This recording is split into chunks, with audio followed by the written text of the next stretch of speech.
Hello students, my name is Venkatesh Sharma और आज हम एक नए टॉपिक को स्टार्ट करने जा रहे हैं जिसका नाम है लाइट रिफ्लेक्शन एंड रिफ्रैक्शन। ये चैप्टर ये लेसन उन बच्चों के लिए बहुत यूजफुल है जो इस साल 10th स्टैंडर्ड के बोर्ड के लिए प्रिपेयर कर रहे हैं। ये चैप्टर आपको सीबीएसई के 10th स्टैंडर्ड में भी दिखेगा। यही चैप्टर आपको 10th स्टैंडर्ड के किसी स्टेट बोर्ड एग्जाम में भी आपको दिखाई देगा, ठीक है ना।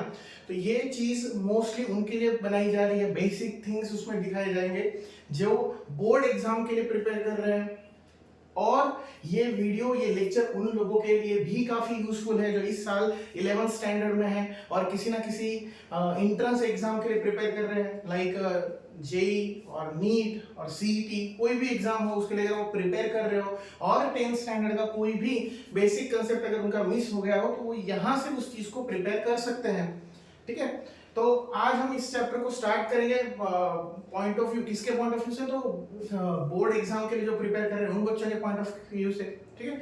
तो आप आपका नोटबुक पेन निकाल लीजिए और स्टार्ट कर दें आज के इस टॉपिक को, ठीक है। एक्चुअली ये जो टॉपिक है लाइट, ये हम लोग 10th स्टैंडर्ड के लिए प्रिपेयर करवा रहे हैं बच्चों को, बट सही देखा जाए तो ये जो लाइट होता है हमें बहुत प्रीवियस स्टैंडर्ड से ही पढ़ाना स्टार्ट कर दिया जाता है। बस इतना है कि हमें बहुत बेसिक चीजें बताई जाती है और आज हम हमारे पहले इंट्रोडक्शन लेक्चर में भी वही देखेंगे कि मान लो कि अगर आप कहीं ना कहीं प्रीवियस स्टैंडर्ड में इसके बारे में उतना सीरियसली नहीं थे या फिर आप लोगों ने सिर्फ एग्जाम पॉइंट ऑफ व्यू से स्टडी किया था पर अब आप लोगों को उससे रिलेटेड कोई भी चीज अगर याद नहीं है तो इस हिसाब से इस पहले इंट्रोडक्शन लेक्चर को डिजाइन किया गया है, ठीक है ना।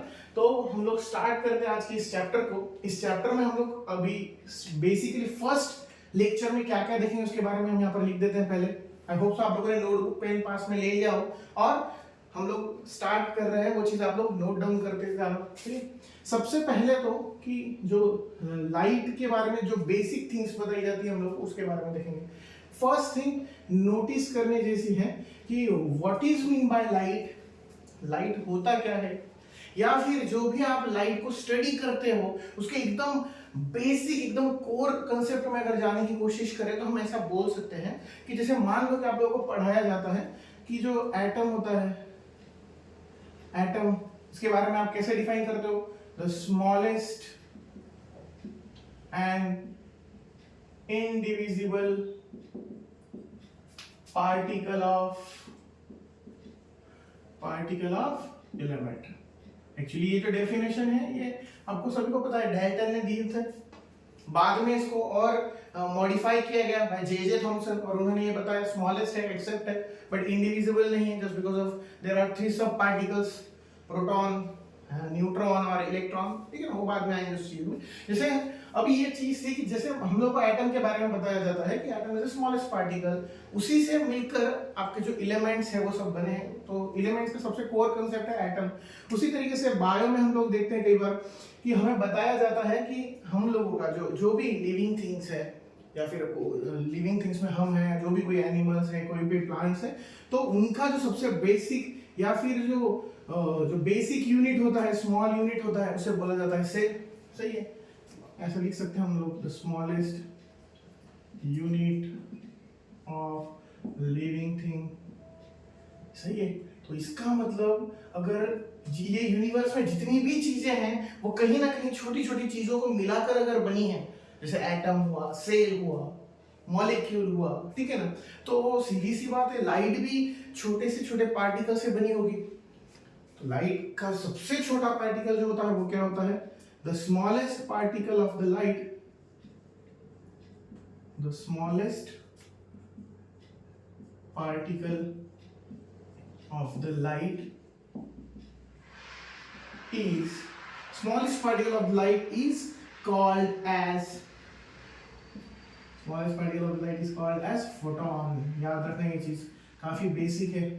हाँ, लाइट के सबसे छोटे पार्टिकल को क्या बोला जाता है, फोटोन बोला जाता है। ओके, अब इसके बाद आप लोगों को एक और चीज पता होनी चाहिए। ओके, जो लाइट है ये जितनी भी चीजें आपको बताई जा रही है ये ऑलरेडी आपको कभी ना कभी according to your board syllabus जो भी है आप सीबीएसई में पढ़ रहे हो या कहीं पर भी पढ़ रहे हो, तो ये चीज़ें आपको ऑलरेडी प्रीवियस स्टैंडर्ड्स में बताई गई है, 8th स्टैंडर्ड 9th स्टैंडर्ड। कभी कभी कोई चीज़ कोई किसी किसी बोर्ड के हिसाब से कोई चैप्टर आगे दिया है, कोई पीछे दिया है। तो ये चीज हो गई कि लाइट के सबसे छोटे पार्टिकल को फोटॉन बोला जाता है। दूसरी चीज एक और नोट करने जैसी है, the light wave is an electromagnetic wave. EM wave जिसे बोलते हो आप लोग, इलेक्ट्रोमैग्नेटिक वेव, ईएम वेव। क्या होता है EM wave? Which can travel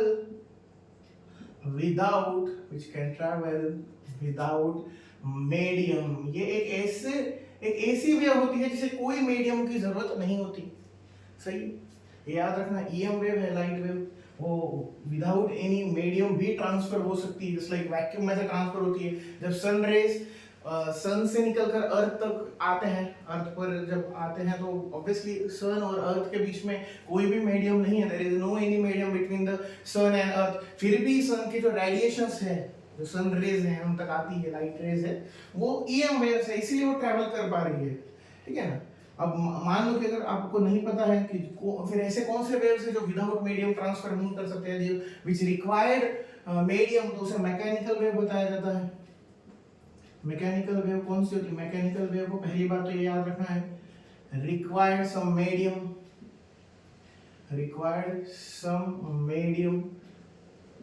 mechanical wave without medium transfer नहीं हो सकती। एग्जांपल जैसे साउंड वेव ले लीजिए, sound wave without medium transfer नहीं हो सकती। अगर बात करें हम इसकी, तो सॉलिड में इसका जो स्पीड होता है, इसका आपके साउंड वेव का, वो कितना होता है? नियर अबाउट 6000 से लेकर 5000 से लेकर 6000 सॉरी मीटर पर सेकंड तक होता है। लिक्विड में अगर आ जाए हम लोग, तो लिक्विड में इसका स्पीड कम होकर सीधा 1200 से लेकर 1300 तक होता है। ठीक है ना। ये जो वैल्यू है ये अप्रोक्स बता रहा हूँ, हो सकता है ये कम ज्यादा हो थोड़ा बहुत। और जो आपका गैस होता है, उसमें वो आपका साउंड का जो स्पीड होता है वो 331 से लेकर 334 तक वैरी करता है। 331 से लेकर 334 मीटर पर सेकंड तक वैरी करता है। इसका मतलब sound wave is not a EM wave, उसे is a sound wave is a mechanical wave. और मैकेनिकल वेव जितने भी उन सभी को कोई ना कोई मीडियम की जरूरत होती है। विदाउट मीडियम वो कभी भी ट्रांसफर नहीं कर सकते। एक्सपेरिमेंट हुआ करता था, आपको बताया गया होगा। मान लीजिए कि अगर अभी मैं आप लोगों से बात कर रहा हूँ, इस रूम में जो भी मीडियम है, इस रूम में जो भी स्पेस है, वहां पर पूरी तरीके से एयर होने की वजह से साउंड वेव ट्रांसफर हो रहा है। और अगर यही रूम में अगर हम लोग वैक्यूम क्रिएट कर दे, तो मैं कितनी भी जोर से अगर बात करूं तो भी मेरा जो आवाज है, मेरी जो साउंड वेव है, वो ट्रांसफर नहीं होने वाली, जस्ट बिकॉज ऑफ वहां पर मीडियम नहीं होगा।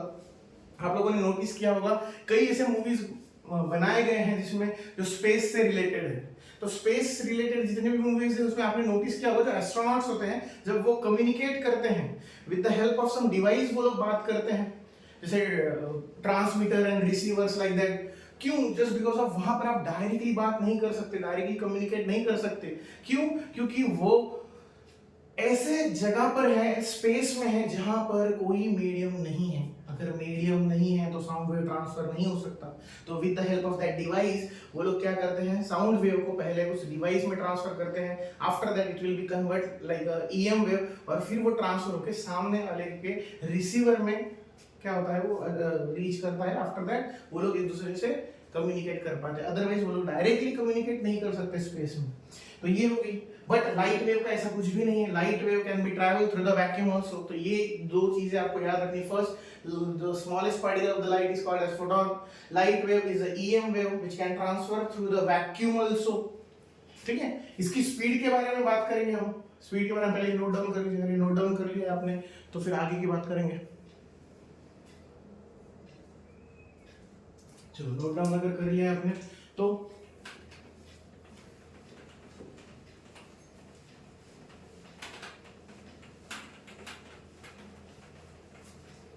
ओके। अब ये नोट डाउन होने के बाद अगले टॉपिक के बारे में बात करते हैं। इसी से रिलेटेड आपको ये भी बताया गया होगा कि जो वेलोसिटी ऑफ लाइट होती है,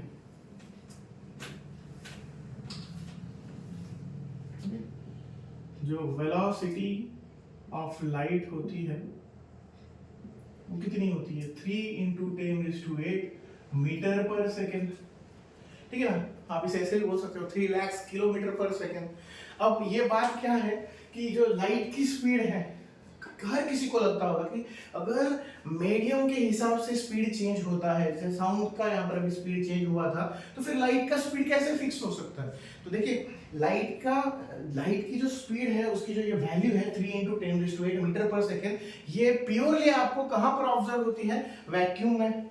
बट जैसे ही वो अलग अलग मीडियम से ट्रांसफर होता है तो थोड़ा इफेक्ट ऑब्वियसली उस पर होता ही होगा। बट फिलहाल के लिए आपको यही याद रखना है कि वेलोसिटी ऑफ लाइट आपको कितना लेना है, 3 × 10⁸ मीटर पर सेकेंड ही लेना है। ये छोटी छोटी चीजों को आपको याद रखना है।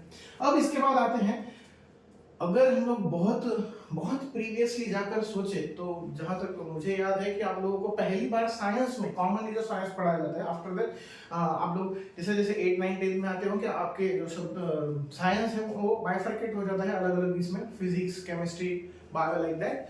तो अगर बहुत बेसिकली कॉमन साइंस में अगर बात करें तो 5th और 6th स्टैंडर्ड में आपको ये बताया जाता था कि light is always travelling straight line. Light is always travels in straight line, always travel in straight line। इसके लिए एक एक्सपेरिमेंट भी बताया जाता था आप लोगों को। मान लीजिए जैसे 3 कार्ड शीट अगर रख दिए हैं, तीनों में साइमल्टेनियसली एक ही पोजीशन पर होल्ड किया है, किसी एक जगह पर आप कैंडल रख लीजिए और सेकंड एंड है वहां पर आईपीस या फिर जो भी ऑब्जर्वर है, तो आपको एक ऑब्जर्व होगा कि लाइट रेज सिंगल रे में ट्रांसफर होते हुए आपको दिखाई देगा।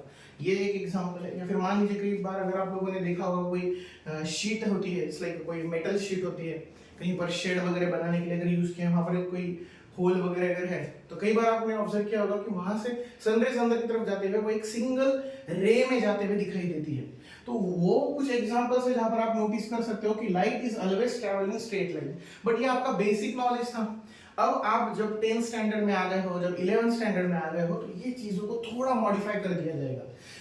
अभी के लिए मैं ये बोल सकता हूं कि ये जो चीज है ये अधूरी है, ठीक है ना। फिर हम अगर जब डिटेल में पढ़ेंगे तब पता चलता है कि light is not always travel in straight line. कभी कभी ऐसा होता है कि लाइट अपना पाथ चेंज कर लेता है कुछ सिचुएशंस में, तो कंफ्यूजन ही होता है बच्चों को। फिर क्या हम लोगों ने जो प्रीवियस स्टैंडर्ड्स में पढ़ा था वो गलत था? नहीं, गलत नहीं था। बस चीज ये है कि उस लेवल के लिए शायद आप लोगों को इतना ही समझाया जा सकता था, उससे ज्यादा डिटेल में आप जा नहीं सकते थे।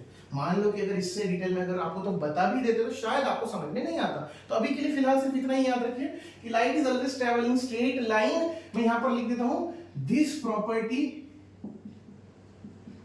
Property is applicable when light travels in single medium only. Single medium only, ये चीज को नोटिस करके रखना।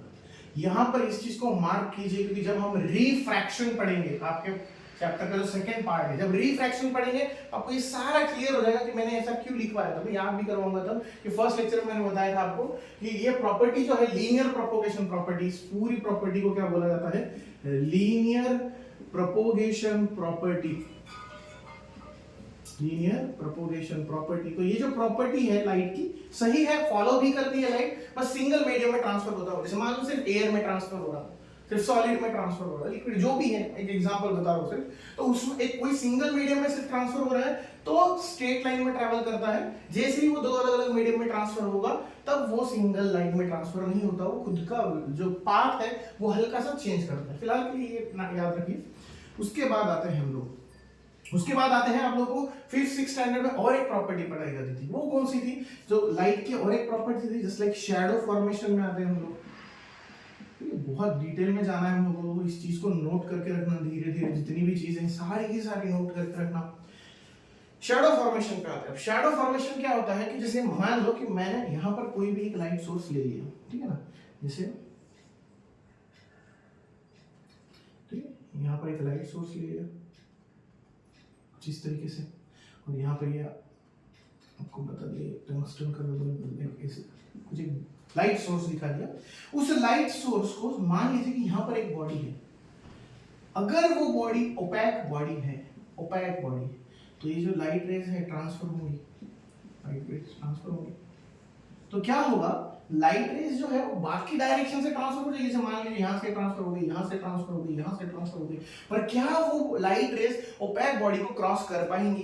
तो ऑब्वियसली जो आंसर है वो नहीं कर पाएंगी, just because of opaque body की तो प्रॉपर्टी वही है कि वो लाइट रेज को क्रॉस नहीं होने देता।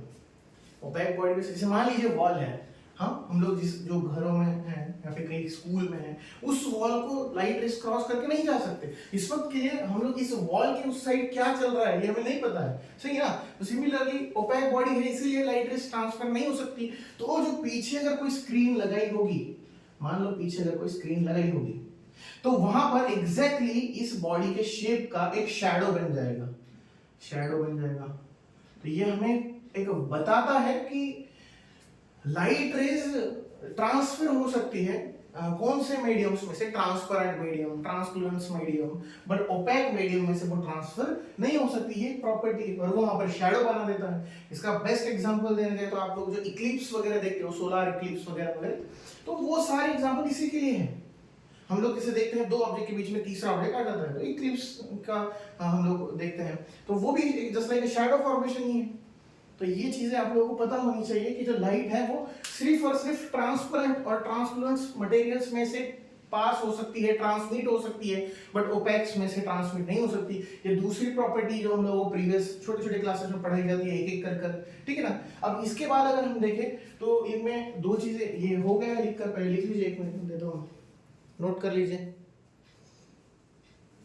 चलो अगर ये नोट डाउन हो गया है तो उसके बाद आगे आते हैं हम लोग।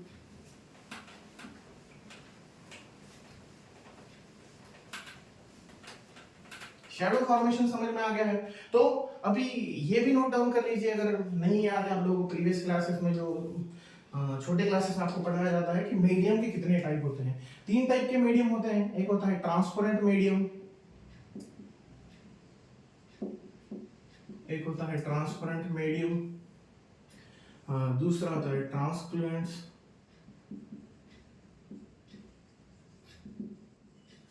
तीसरा होता है OPEC medium.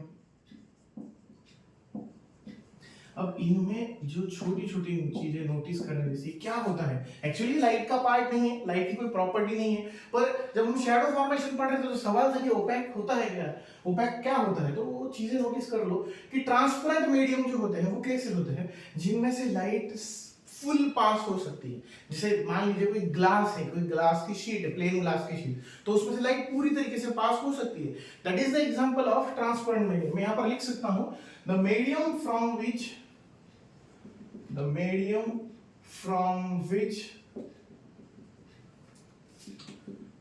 light can be, the medium from which light can be passed, okay, तो उसे क्या बोला जाता है, such medium called as transparent medium, ठीक है ना, ट्रांसपेरेंट मीडियम। इसका मतलब जिस लाइट में से लाइट पास हो सकती, सॉरी जिस मीडियम में से लाइट पास हो सकती है, फुल्ली पास हो सकती है, आप उस मीडियम के उस साइड जो भी चीज है वो सब देख सकते हो, क्योंकि यहाँ से लाइट फुल्ली पास हो रही है, उधर जो भी चीज है या फिर उधर कोई मान लीजिए कोई पर्सन है वो अगर आपको क्लियरली देख सकता है, तो इसका मतलब वहां से भी लाइट 100% पास हो रही है। तो ऐसे मीडियम्स को क्या बोला जाता है, ट्रांसपेरेंट मीडियम बोला जाता है। अब दूसरे मीडियम पर आते हैं ट्रांसपेरेंट मीडियम, जिसमें से लाइट कैन पार्शियली पास्ड,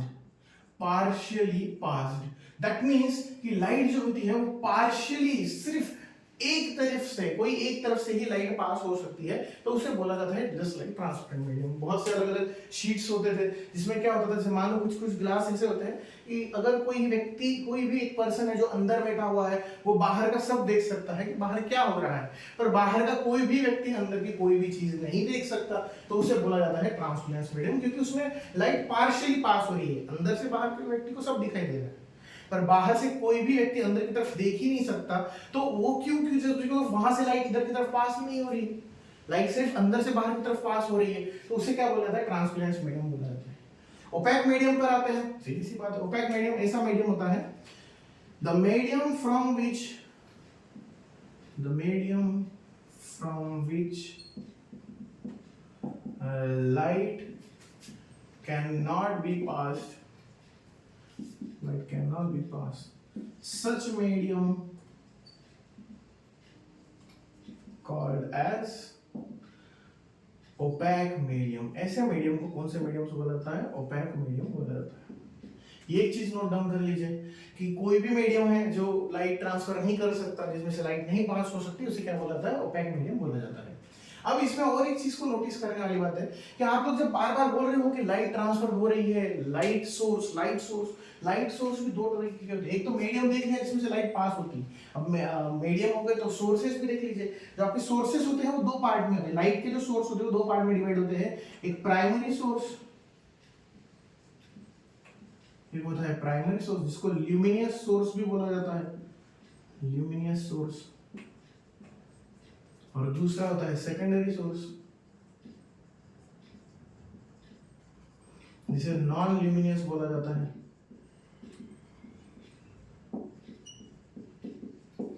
अब ल्यूमिनियस सोर्स जो है, प्राइमरी सोर्स है, उससे हम कैसे डिफाइन कर सकते हैं? तो the source which can produce their own lights, जिनके पास उनका खुद का लाइट होता है।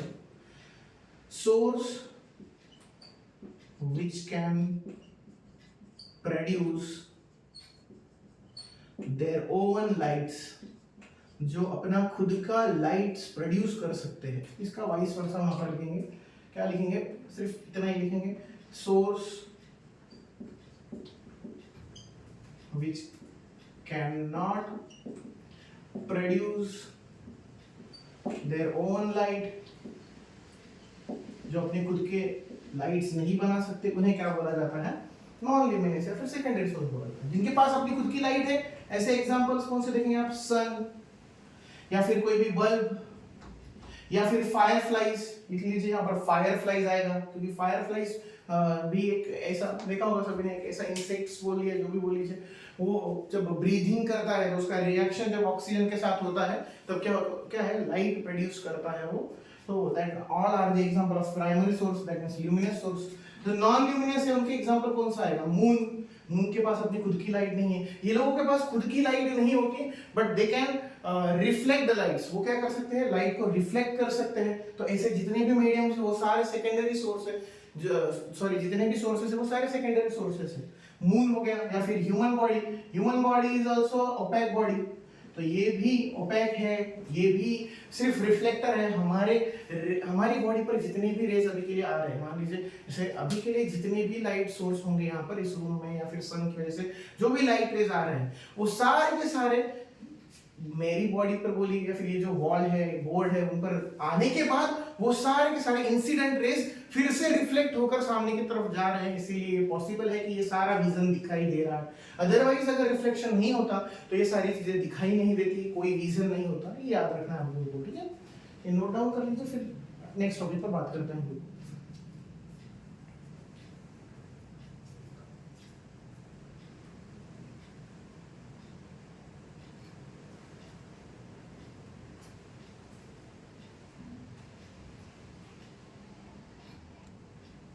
ओके, अगर ये नोट डाउन हो गया है तो आगे की टॉपिक पर बात करते हैं हम लोग।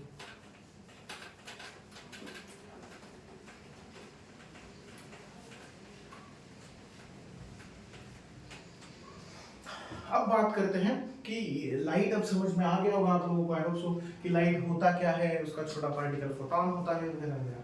जिसे हम लोग बात करते हैं कि एटम्स की वजह से पूरा एक एलिमेंट बनता है, मॉलिक्यूल्स के एक सब्सटेंस बनता है, cells, lot of group of cells के टिश्यूज, इन सभी से मिलकर ह्यूमन बॉडी या फिर लिविंग बॉडी जो भी वो बनती है। ये सभी हम लोगों ने देखा। अब बात करते हैं लाइट अगर फोटॉन से बना है तो सीधी सी बात है, फिर ये जो आप वर्ड सुनते हो, ray of light, beam of light, ये चीजें क्या होती है? हाँ, अब इस पर आते हैं हम लोग कि रे ऑफ लाइट क्या होती है।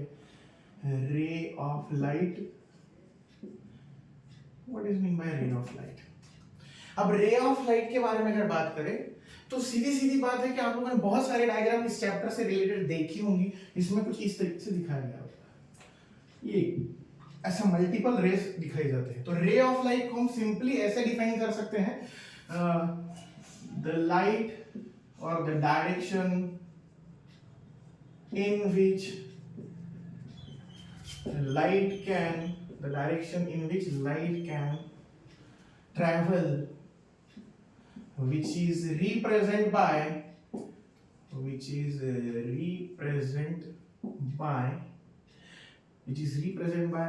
arrow,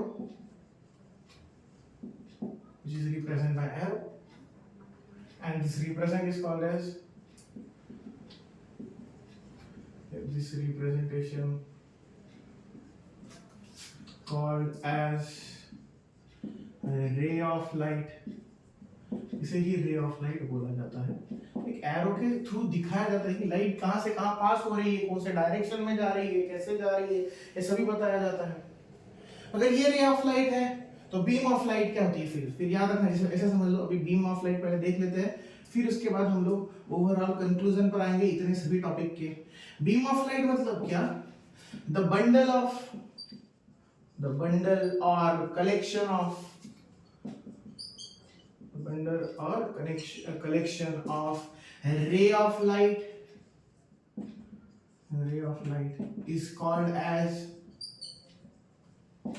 beam of light। अब बात क्या हुई है, जैसे हम लोगों ने अभी बताया कि सेल को मिलाकर, ग्रुप ऑफ सेल्स को मिलाकर, टिश्यूज को मिलाकर पूरा बॉडी बनता है।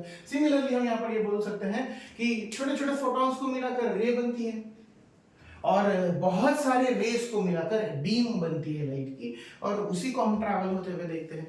एक्चुअली ये जो टॉपिक है 10th स्टैंडर्ड में सिर्फ लाइट रिफ्लेक्शन एंड रिफ्रैक्शन बोल कर दिया है, फिर नेक्स्ट टॉपिक और दिया ह्यूमन आई, उसमें और कुछ प्रॉपर्टीज आपको पढ़ाई जाती है। पर उसके बाद मेन टॉपिक ये है कि जो रे ऑफ लाइट और बीम ऑफ लाइट है, इसको जब आप ये जो टॉपिक है लाइट, आप इसको आगे जाके जब पढ़ते हो, 11th स्टैंडर्ड के बच्चे अगर ये सुन रहे हैं, 12th स्टैंडर्ड के बच्चे अगर सुन रहे हैं, तो इसी टॉपिक को, लाइट के टॉपिक को एक्चुअली क्या बोला जाता है? ऑप्टिक्स। क्या बोला जाता है? ऑप्टिक्स। ऑप्टिक्स क्या होता है? It is the branch of physics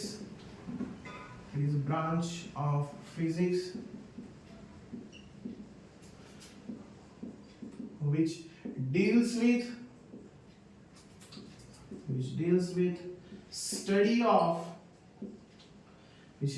the study of light, properties of light, और बहुत सारे फेनोमेनन जो लाइट से रिलेटेड है, उन सभी की स्टडीज को ऑप्टिक्स बोला जाता है। और 11th-12th स्टैंडर्ड में यही टॉपिक्स सेम, बस इतना है कि डिफिकल्टी लेवल बढ़ा हुआ है, बहुत सारे न्यूमेरिकल्स है। वो जो टॉपिक है आपको 11th और 12th स्टैंडर्ड में कौन सी दो अलग अलग चैप्टर्स के हिसाब से या दो अलग अलग नाम के हिसाब से पढ़ाया जाता है? Ray optics and wave optics, just because of light having two different nature, particle nature, ठीक है ना, वेव नेचर। तो उसी चीज को हमको स्टडी करना होता है 11th स्टैंडर्ड में। यही टॉपिक लाइट या ऑप्टिक्स बोल लीजिए, उसको दो अलग अलग पार्ट में पढ़ना होता है, रे ऑप्टिक्स और वेव ऑप्टिक्स। जैसे मान लो रे ऑप्टिक्स में आपको क्या पढ़ाया जाता है? रिफ्लेक्शन, रिफ्रैक्शन वगैरह वगैरह, ठीक है ना। और वेव ऑप्टिक्स में आपको क्या पढ़ाया जाता है? डिफ्रैक्शन, उसके बाद फिर इंटरफेरेंस। तो सिर्फ अलग अलग टॉपिक है, फिलहाल हम इसी पे बात करते हैं। तो ऑप्टिक्स इतना याद रखना है कि ऑप्टिक्स को आप दो पार्ट में डिवाइड कर सकते हो, रे ऑप्टिक्स और wave optics, just because of उसके नेचर की वजह से। अभी ये नोट डाउन कर लीजिए, फिर आगे आते हैं। ओके, नोट डाउन हो गया है, फिर हम अगले इस पर आते हैं। ऐसा समझ लीजिए कि ये जो बुक आप अगर पढ़ रहे हो कोई भी, तो उसके ये इंट्रोडक्शन के पहले पेज का सब पार्ट था। अभी इस चैप्टर का जो एक्चुअली स्टार्ट है, रिफ्लेक्शन, उसके बारे में बात करते हैं। जो रिफ्लेक्शन होता है वो भी क्या होता है? एक प्रॉपर्टी है लाइट की, ठीक है। तो रिफ्लेक्शन के बारे में नोट डाउन करते हैं। अभी रिफ्लेक्शन होता क्या है, कहाँ होता है, कैसे होता है, ये सभी बातें करेंगे हम लोग। रिफ्लेक्शन मतलब क्या कि जैसे मान लीजिए कि लाइट जो है वो किसी भी पॉलिश सरफेस पर जब इंसिडेंट करती है, लाइट रे जैसे कोई भी पॉलिश सरफेस है, वेल पॉलिश सरफेस है, जैसे लाइक ग्लास, मिरर, ग्लास पर रिफ्लेक्शन नहीं ऑब्जर्व होता, या फिर होता भी है तो अभी के लिए नहीं आपके पीस पर। मिरर आप एग्जांपल कंसीडर कीजिए, मिरर इज प्लेन मिरर या जो भी बता दीजिए। तो इन पर जब एक सेकंड, ओके, तो reflection is a property of light by which light can be comes back whenever it will be incident on the polished surface। जैसे मान लेते हैं कि अगर कोई भी एक लाइट रे किसी भी एक पॉलिश सरफेस पर, जैसे लाइक मिरर पर इंसिडेंट करती है, और वो वहीं से बाउंस बैक होती है कम्स बैक होती है in the opposite direction.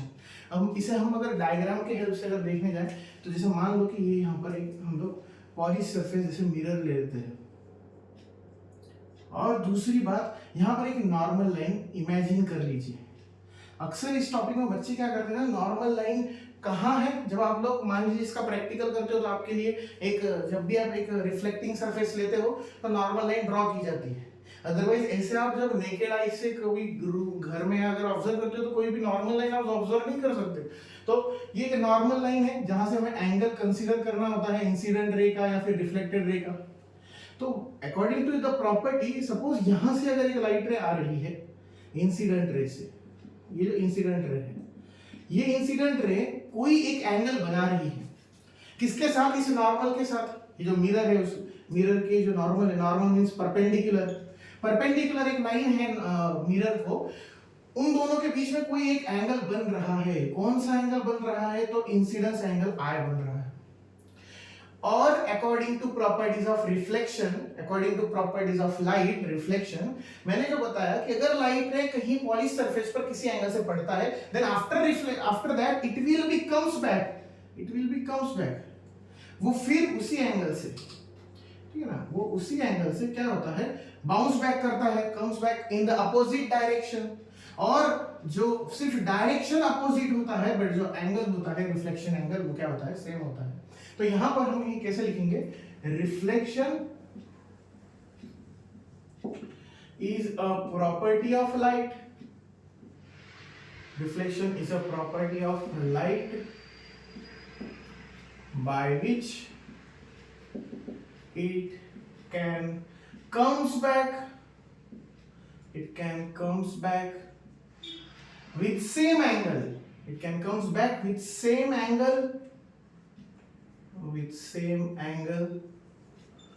but in opposite direction,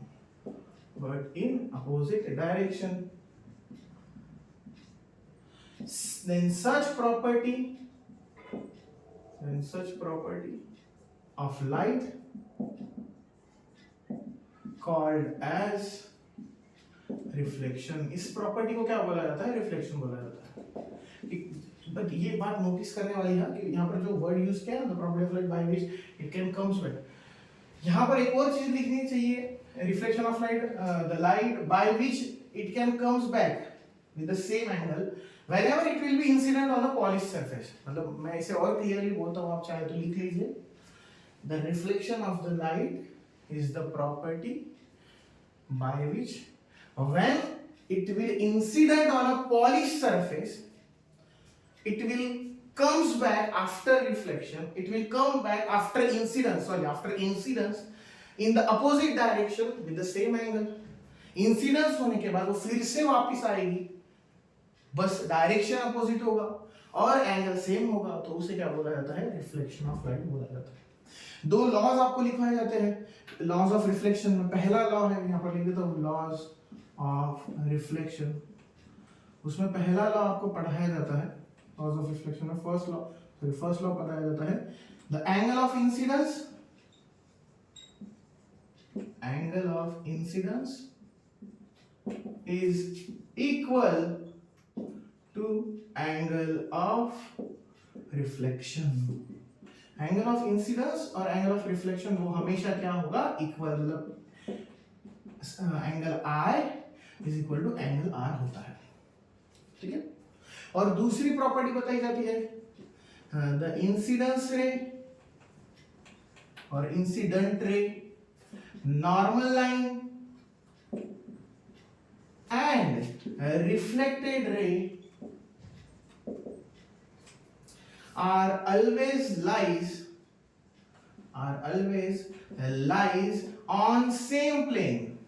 इसका मतलब क्या हुआ कि ये जो तीनों लाइन है वो हमेशा एक ही प्लेन पर होगी। सही बात है ये तो, जस्ट बिकॉज ऑफ, तभी तो उसे रिफ्लेक्शन बोला जाता है। अगर मान लीजिए कि अगर वो मीडियम को क्रॉस करके अगर उस साइड चले जाता, प्लेन चेंज करता, तो रिफ्लेक्शन होता ही नहीं, वो रिफ्रैक्शन बोला जाता था। इसीलिए याद रखना है कि दो लॉ है, पहली बात तो उसका डेफिनेशन, उसका डायग्राम याद रखना है, उसके बाद दो लॉ है, ये जो आई और आर वो दोनों एंगल इक्वल होंगे, और दूसरा ये जो तीन लाइन है, इंसिडेंस है, नॉर्मल लाइन और यहाँ पर ये रिफ्लेक्टेड रे, रिफ्लेक्टेड रे। ये तीनों रेज हमेशा, तीनों लाइन हमेशा प्लेन की एक ही साइड में होंगी, दूसरी साइड में नहीं जा सकती, क्रॉस नहीं कर सकती।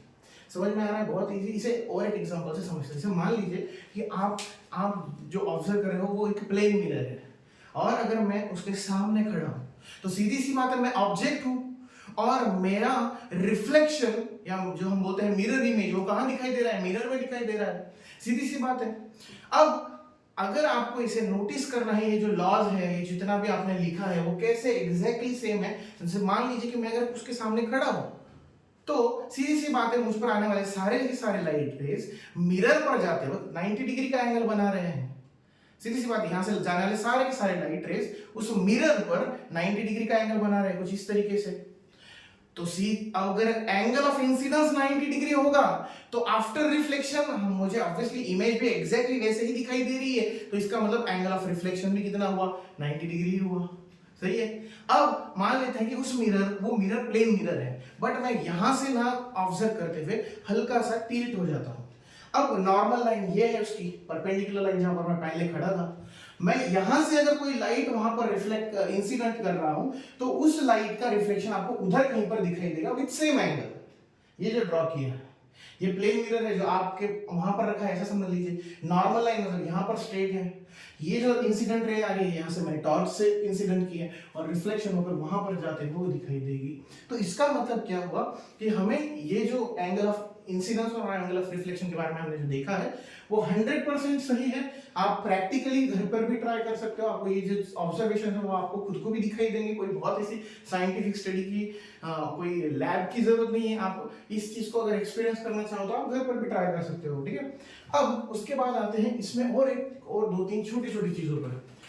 जैसे मान लीजिए कई बार बच्चों को कंफ्यूजन होता है या फिर बच्चों को कुछ डाउट होता है, सर ये जो आपने लिखा कर दिया laws of angle of incidence, angle of reflection क्या होता है, तो उसे भी लिख लेते हैं। एंगल ऑफ इंसिडेंस क्या है?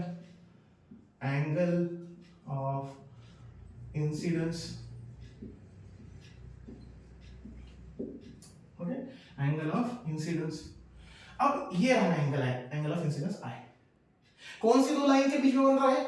नॉर्मल और इंसिडेंट रे की। तो मैं ऐसा बोल सकता हूं द एंगुलर मेजरमेंट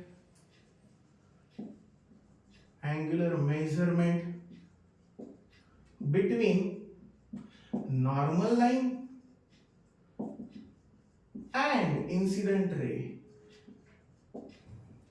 समझ जाइए, इसे क्या बोलेंगे? Is called as angle of incidence.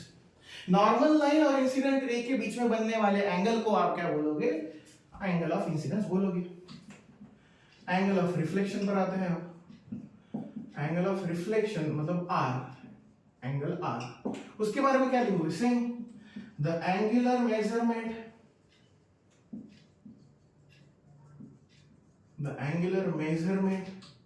Between normal line and reflected ray.